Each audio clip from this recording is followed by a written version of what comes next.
Materi terakhir yang akan disampaikan oleh Bapak Profesor Firdaus Syam. Beliau akan menyampaikan materi judulnya Ideologi Takfiri, Radikalisme, Ancaman Keutuhan NKRI. Saya sebutkan dulu profil beliau. Bapak, oh, sudah ada materinya ya, slide-nya. Oh, bisa dia nih. Ya, baik. Baik, sambil menunggu dipersiapkan materinya, kami bacakan terlebih dahulu. Beliau adalah Bapak Firdaus Syam dengan pangkatan Profesor Dr. Honoris MA dan PhD. Tanggal lahir di Sukabumi 18 Oktober 1961 dengan istri satu Pak ya dan 3 putri. Pekerjaan sebagai dosen, peneliti dan pengamat masalah sosial, politisi dan keagamaan. Jabatan beliau saat ini adalah Ketua Komisi Pengkajian, Penelitian dan Pengembangan atau KP3 MUI Pusat, juga sebagai Wakil Direktur Sekolah Pasca Sarjana di Universitas Pancasila, dan juga Dewan Pakar, anggota Dewan Universitas Nasional, Universitas Nasional Pak ya. Kemudian anggota Dewan Pakar di KAHMI dan FKPPI Pusat ya. Beliau menulis banyak buku, total ada 37 buku tentang sosial, politik dan sastra ya. Dan perlu Bapak Ibu ketahui, beliau ini adalah juga ketua tim investigasi MUI tentang penanganan Al-Zaitun ya, Panji Gumilang yang viral ya beberapa waktu terakhir, dan mudah-mudahan ini sebentar lagi viral juga nih, insya Allah ya, diangkat dan beliau bisa mengangkat dan mendorong ya untuk juga diviralkan untuk Islam Jamaah atau LDI ini Pak gitu. Baik, kami silakan mana keterbatasan waktu juga sama Pak, 20 menit mudah-mudahan bisa ya, cukup menyampaikan, dan sudah muncul ya. Ya. Baik, kami persilakan waktu dan tempat kepada Bapak Profesor Firdaus Syam, hafidhahullah ta'ala.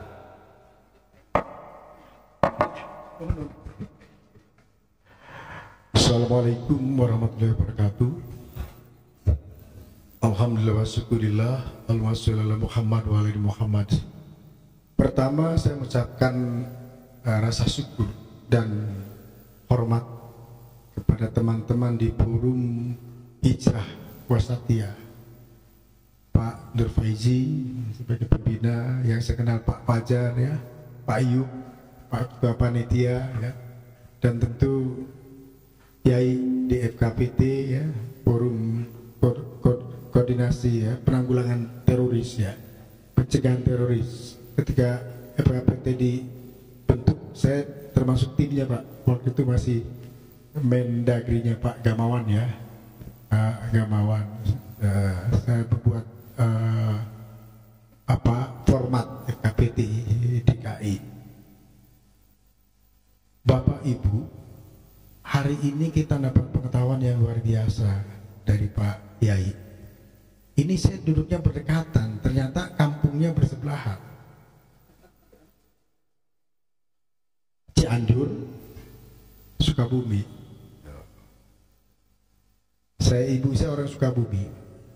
Kakek saya dulu ulama. Ketika Pak Wahid Hasim jadi Menteri Agama itu, kakek saya kalau ke Jakarta, orang Jampang, dia ahlinya ilmu falak, astronomi. Iya. Beliau meninggal, nenek saya nyuruh saya naik ke atap rumah, ternyata tulisan tentang ilmu falak, astronomi. Sahabatnya Haji Sanusi, Ajengan Gentur. Nah, bedanya dengan Gentur tasawuf, Sanusi pergerakan, kakek saya ilmu falak. Saya berterima kasih jadi cucu yang ada pengetahuan agama ya.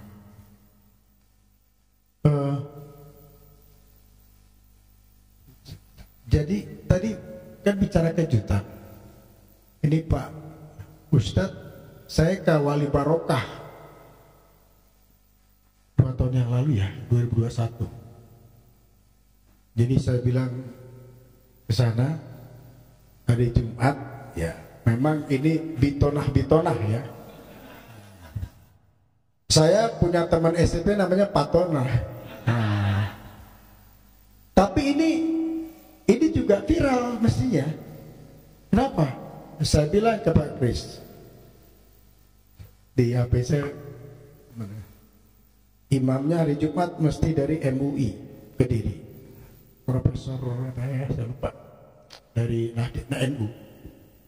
Kemudian khotibnya sekretaris Ketua Komisi Pengajian Ki Ali. Setelah Jumat saya kumpulkan, saya beri pengarahan dengan juga Wakil Ketua Umum MUI Pak Marsudi gitu.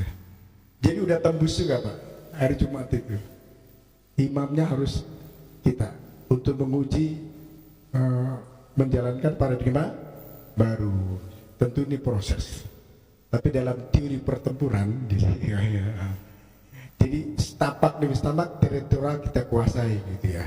Ini proses Pak. Begitu pula bagaimana saya menghadapi Al-Zaitun gitu ya. Itu. Kan sekarang sudah proses hukum ya. Kuncinya satu Pak dalam berjuang itu, balaman aslam uhajialillah, berserah diri. Jangan sekali-sekali memegang amanah punya motif yang lain Pak.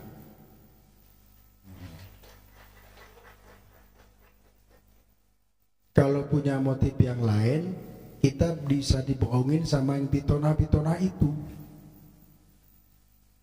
Pakai angpau.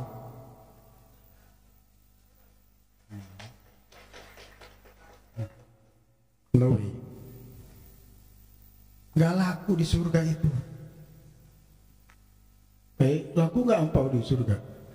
Gak laku. Dolar, yen piro, gak laku. Wani piro, gak laku. Rupiah, gak ada di sana.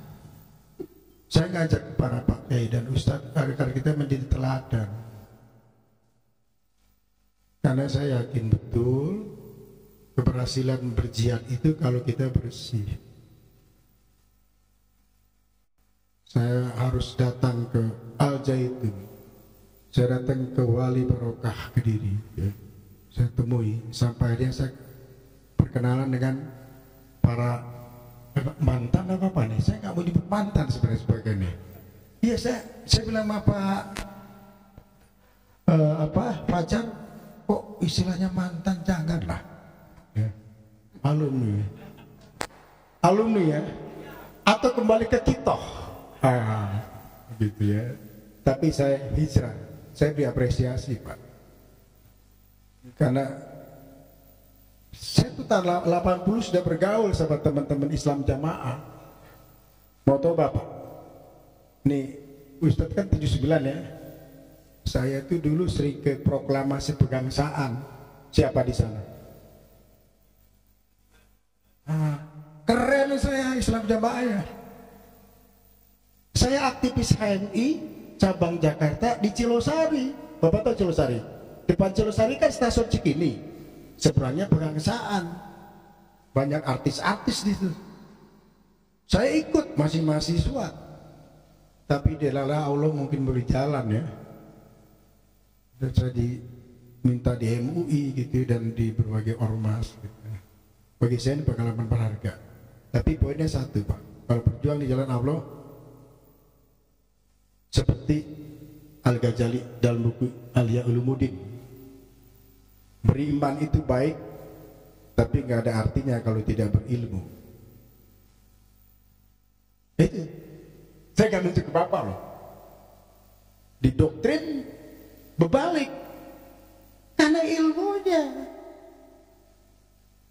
Pak Yai, anak kita jangan cuma diajarin sholat, ya, juz amma, ikro, itu kan ilmu alat, ya, dan itu ritual. Tapi pemahaman filosofis agama itu menjadi penting. Kenapa kita memilih Islam? Saya dari situ mulai. Kalau ini kita pegang, kita nggak akan goyah. Jadi nggak akan bitonah-bitonah. Gitu, ya. Sebab kalau kita diajarinya itu, pendekatannya itu bersifat instruktif doktrin, akan dikalahkan dengan doktrin lain lagi. Maka muncullah seperti NII gitu kan ya. Negara hak, negara batil, gitu ya. misalkan hak Quran, batil bukan batil setan, dibentur-benturin deh Islam sama Pancasila, kan begitu. Nah, adik-adik kita nggak paham cepat. Jadi beriman itu baik, tapi beriman itu tidak ada artinya tanpa ilmu. Beriman baik, berilmu baik tidak ada artinya tanpa amal. Nah, jadi saya tertarik dengan istilah dulu pedoman, pengayatan, pengamalan. Iya, nggak cuma tahu teori, dipraktekkan Islam itu dengan benar. Beramal itu kan memberikan kebaikan. Artinya beramal itu manifestasi dari dikatakan oleh Allah kan, ahiba man fil ardi bakal man bisa sama. Allah katakan cintailah sesama makhluk yang ada di bumi, maka aku akan mencintai kamu. Ini kalau bicara cinta luar biasa buat anak remaja ini. Allah itu akan cinta kepada kita kalau kita cinta kepada sama makhluk yang di bumi. Kalau filosofis ini kita tanamkan cinta, agama itu cinta, adin wal hub. Gak mungkin dia mengkafirkan orang. Panjenengan udah tobat ya? Nah itu kan. Saya nggak mau sholat sama Ustadz Ujang karena bukan kelompok saya. Kalau ngerti Islam itu agama cinta, nggak mungkin dia bisa kena. Kiblatnya sama, Qurannya sama, nabinya sama. Kafir, dilat, dipel, nggak mau salaman dulu ya. Saya baca tuh pemikirannya apa, pimpinan Islam Jaya yang pertama itu Pak Ubaidah yang celakaan ya. Nah, kemudian diganti dengan Sultan Abdul Aziz. Nggak mau ketemu saya tuh sampai sekarang. Kunaon cek orang Sunda mah. Itu. Saya datang ke Wali Barokah itu ketemu yang lain. Pak Sultan Abdul Aziz nggak mau ketemu. Dan saya akan buka pintu terus dengan beliau, harus ketemu. Ya. Karena untuk kepentingan masa depan umat Islam dan bangsa Indonesia, nggak boleh dipermainkan soal ini. Soal akidah nggak boleh. Jadi iman, ilmu, amal ini nggak berarti Pak tanpa ikhlas. Mulisina lahudin itu. Jadi menjalankan agama itu mesti ikhlas. Pendekatannya tidak hanya kuantitatif Pak, tapi kualitatif. Tadi Pak Yai kan bicara kuantitatif ya, tahajud sekian rakaat ini itu bagus. Tapi kalau nggak ikhlas sholatnya, ya, jadi tulus, berserah diri, tawadu, takarub, bukan hitung-hitungan. Ada orang tahlilan setiap malam Jumat, tapi bukan di masjid ini Pak, di kampung sana jauh. Tiap malam Jumat baca Yasin, tapi nggak ngerti fadilah Yasin. Cuman baca aja gitu, rame-rame lagi. Kadang-kadang cepet-cepetan, kadang-kadang ya. Padahal kita baca setiap ayat, kita pahami isinya, pasti dia akan baca Yasinnya tidak akan buru-buru, tartil mestinya. Cek orang Sunda mah ngarepin berkat, diangkat. Tahu Pak, diangkat. Ayah berkat nak, gitu. Pak Ustadz dapat 2 ya, ini bercanda, yang lain 1. Zaman berubah, menuntut kita bagaimana dakwah itu harus sesuai dengan tantangan zaman. Ya. Nah, ini kelompok-kelompok sempalan istilahnya itu akan ada terus. Saya ini di Komisi Pengkajian, Penelitian dan Pengembangan. Jadi yang saya tangani LDI, Islam Jamaah, kemudian lingkungan kehidupan, banyak ini Pak. Tapi kan dilaksanakan dengan insya Allah ikhlas, nggak ada yang pernah. Ya, ada yang bilang Pak Pir, hati-hati Pak, diteror dan sebagainya. Pak Pir mesti diisi. Kalau ngadepin ini, saya sudah diisi, udah sarapan pagi sebelum. Ada malaikat yang awal kita. Gak usah pakai isim-isim gitu. Gak ada gitu. Tanya, baca sejarah Rasulullah sama Umar bin Khattab, ada gak isim-isim mujarobat gitu tuh? Gak ada. Betul kata Pak Yai, tahajud jangan lepas wudhu, sholat duha jangan lepas zikir. Itu energi yang luar biasa Pak. Yang membuat saya datang ke sini juga ketemu Pak Yai Pak Ajengan karena zikir. Nyambung cintanya kita Pak ya. Jadi kita cinta, Islam itu agama cinta. Kalau Bapak Ibu sudah paham tentang adinul wahub, Bapak tidak akan mengklaim bahwa saya benar, Anda salah. Nggak ada. Kebenaran dan salah itu apa? Urusan Allah. Tugas kita adalah melaksanakan titahnya. Yang ada kita tanya, kenapa kok Anda begini, ya kan? Apakah beda fikihnya? Nah, yang mana nih fikihnya bedanya kan? Sunni apa bukan, mazhabnya yang empat apa bukan? Dah. Jangan ujuk-ujuk ajak-ajak kafir. Tapi bagus. Jadi bapak-bapak udah tobat ya Pak ya. Memang lebih bagus tobat Pak daripada daripada terlambat. Itu lebih bagus Pak. Itu proses kehidupan Pak. Ini saya paling cintai beliau sekarang ya. Karena dia melalui proses panjang gitu. Bedanya saya dulu pernah masuk nggak kepengaruh gitu ya. Nggak pengaruhnya aja.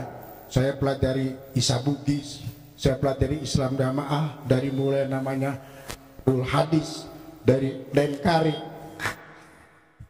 Ini ada unsur-unsur. Itu malaikat yang ngasih tahu Pak ya. Sama seperti Al-Zaitun. Ini memang dunia itu permainan ya. Jangan kita menjadi wayang di panggung diatur sutradara kan. Tapi kita menjadi orang yang kritis. Kapan naik panggung, kapan turun panggung. Begitu Pak. Tepuk tangan buat Pak Yai. Ini saya dosen Pak. Biasa ngasih kuliah 2 jam. Dan dibayar. Disuruh stop 20 menit. Waduh. Kasihan jamaah kalau main film berhenti di tengah bercanda. Maksud saya potong. Udah biasa di ruang kuliah begini, bisa lama. Kayak itu 1 semester ya. Ini materi 1 semester Pak. Sekarang kuliah semester kalau S2 bayarnya sudah 15 juta. Udah ada nggak uang yang 15 juta? Punten, kok ini nggak bisa main ya? Coba, ya. Wah, bisa besar nggak? Wah, bisa. Dan gini, intinya ini Pak ya. Bahwa ketika Pak Yai yang saya hormati bicara Indonesia itu negara besar, lebih dari 1000 suku, bahasa, budaya ya. Ini kodratullah. Itu ada di dalam surat Al-Hujurat. Ya ayuhan nas inna khalaqnakum min dzakarin wa unsa wa ja'alnakum syu'uban wa qabaila lita'aruf.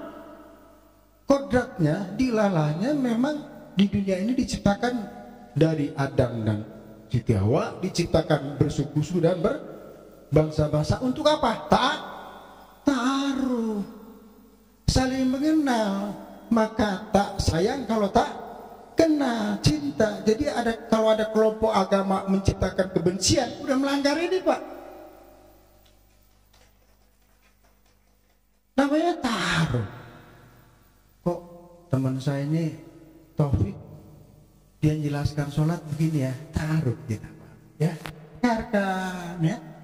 Kita dialog. Oh kalau kiai saya begini, antum pulang dari mana, pulang dari mana kok begini gitu kan? Dialog. Tapi ketika dia menutup diri, inklusif, harus dan sebagainya, hati-hati. Anak saya kuliah di Unpad Pak, udah selesai sekarang di Jepang, sedang melanjutkan studinya. Perempuan, dia aktivis.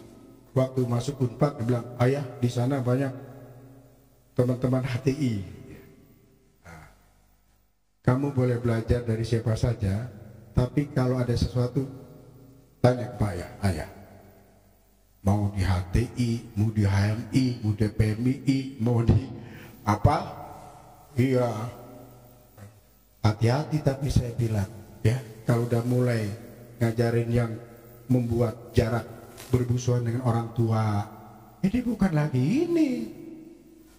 Semua kafirkan. PAI Ya? Wah, ini tadi makan 5 aku 2. Aduh. Ya itulah, ini bahaya Pak. Takfiri ya. Takfiri. Ada takfiri politik, ada takfiri akidah. Takfiri politik ya tadi itu salah satunya yang di Irak, di ISIS kan. Wah, dengan kekerasan gitu. Itu kekerasan fisik. Ini kekerasan dengan apa? Doktrin ya, radikal pemikirannya. Pokoknya dia beda sendiri, yang lain di luar dia dianggap menyimpang. Alhamdulillah Pak Yai tadi sampaikan, Indonesia ini sampai sekarang terawat. Jadi kalau bapak bilang, Pak di Indonesia juga suka ada konflik, ya ini dunia Pak, ini dunia bukan surga Pak. Ya bapak jangan jadi orang frustrasi.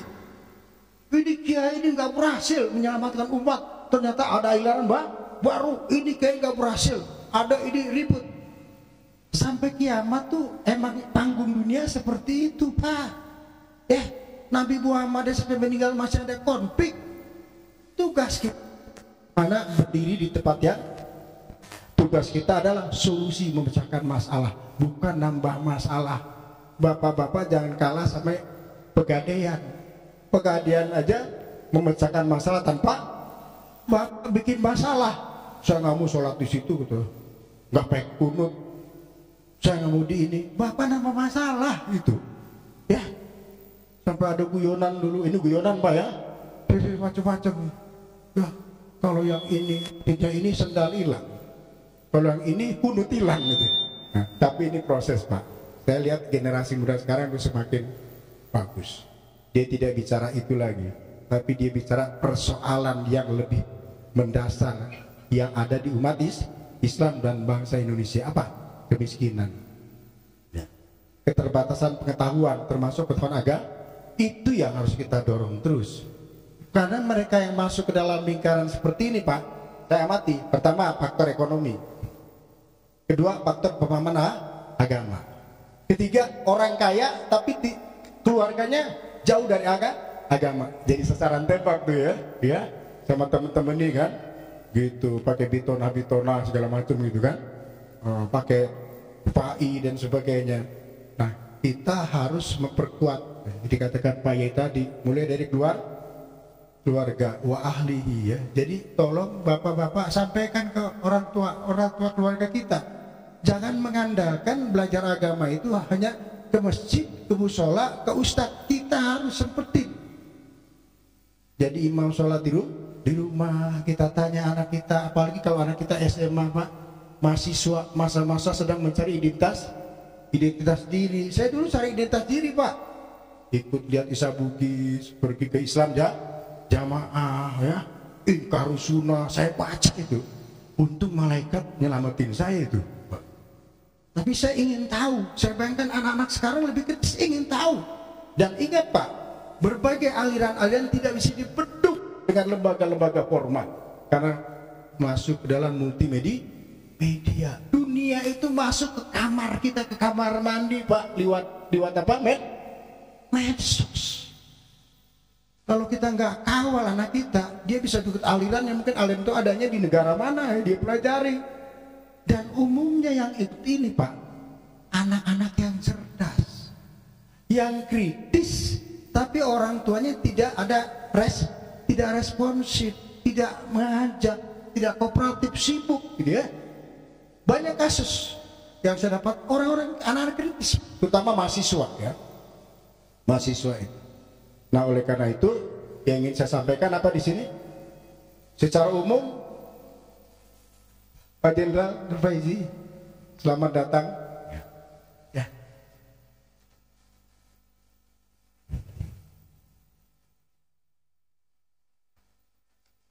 Sama-sama. Ya.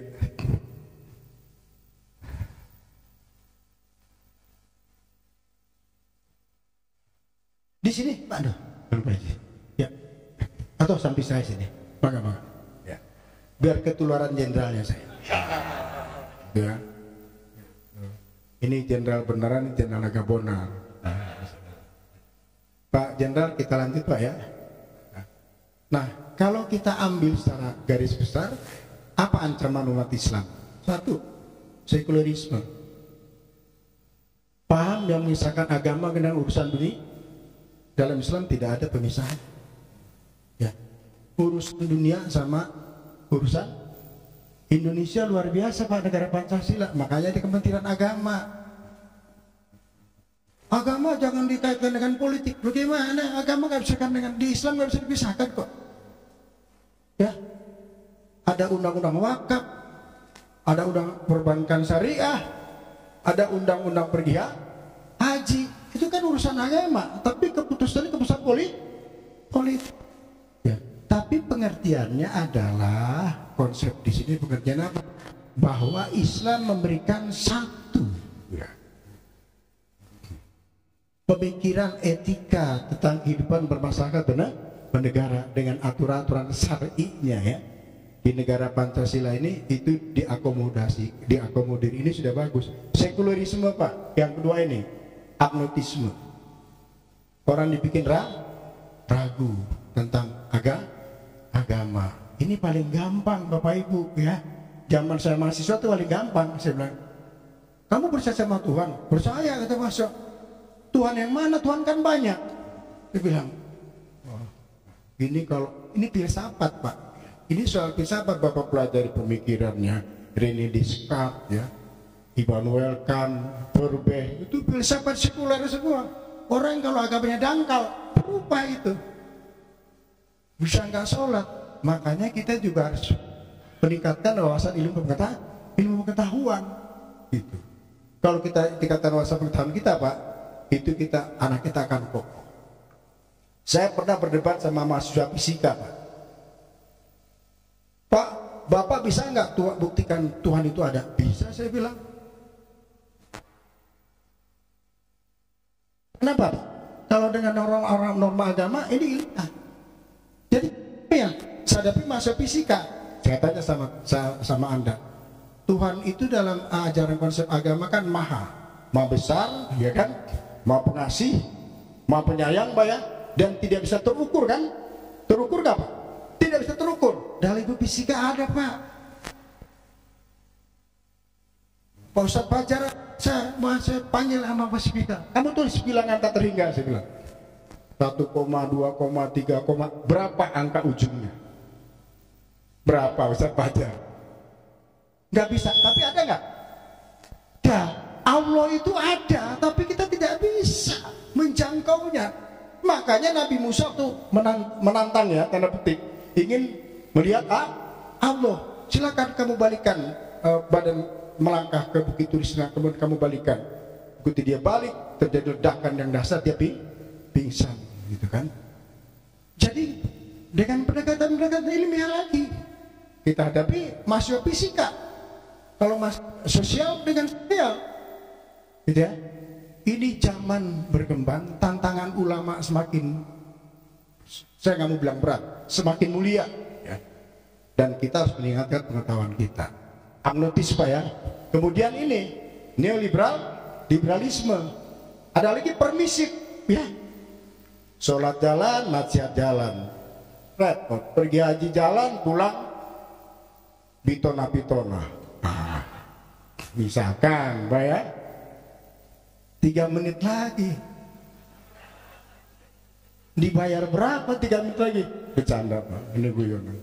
Punten. Saya singkat aja Pak. Ini caption baru 1 lembar kan? Udah habis, nggak apa-apa biar penasaran Bapak-bapak. Ya. Ini ayat-ayat ini Pak yang saya katakan adinu wal hub. Agama itu cinta, itu selaras. Ya, ini lagi apa namanya? Sesama muslim bagikan satu badan. Nggak mungkin berbagai umat Islam yang ada di berbagai organisasi Islam itu akan saling bercakar-cakaran. Kalau dia tahu kita saudara, ukhuwah Islamiyah, ukhuwah watoniyah ya, ukhuwah wasatoniyah. Yang beda cuman organisasinya, gitu ya. Yang NU, yang dia, yang Persis, yang PUI, ya, Al-Wasliyah, ya. Banyak organisasi Islam ya. Banyak itu di Jawa Barat, lebih banyak lagi itu Jawa Barat tuh ya, kiri kanan tengah Pak ya, bayain itu tugasnya kan, ada gitu ya, ada HTI gitu ya, wah macam-macam. Ini yang kita tantangi hadapi Pak ini ke depan ya. Nah yang paling bahaya lagi takfir ini Pak ya, mengkafirkan. Di pesan saya, kalau Islam itu rahmatan lil alamin, ibu-ibu tahu rahmatan lil alamin? Rahmatan lil alamin Bu ya, memberikan apa? Memberikan kebaikan kepada alam. Maka berdakwah kita juga harus memberikan kebaikan, kecintaan, bukan kebencian. Ibu-ibu ya, nih perbedaan itu rahmat sebatas itu sesuai dengan syar'i, fikih-fikih yang ada. Pasti ada perbedaan Pak. Saya aja di rumah punya anak 3 perempuan, emangnya sama? Yang satu senang baju apa pink, satu baju biru, satu baju putih, padahal makannya sama, uang jajannya sama, perhatiannya sama. Itulah manusia ya. Jadi prinsip-prinsip Islam yang kita pegang itu sudah benar, itu harus menjadi jangkar kita untuk menjaga persatuan, kesatuan umat, dan untuk menjaga negara kesatuan Republik Indonesia. Udah gerah moderator, saya tutup dengan pantun biar Pak Jenderal nggak tegang ya. Ikan sepat, ikan gabus, ikan lele, ikan paus, lebih cepat, lebih bagus, tidak bertele-tele tapi serius. Assalamualaikum warahmatullahi wabarakatuh. Waalaikumsalam warahmatullahi wabarakatuh. Ya, alhamdulillah. Terima kasih Pak Prof atas pemaparan dan ya, masya Allah.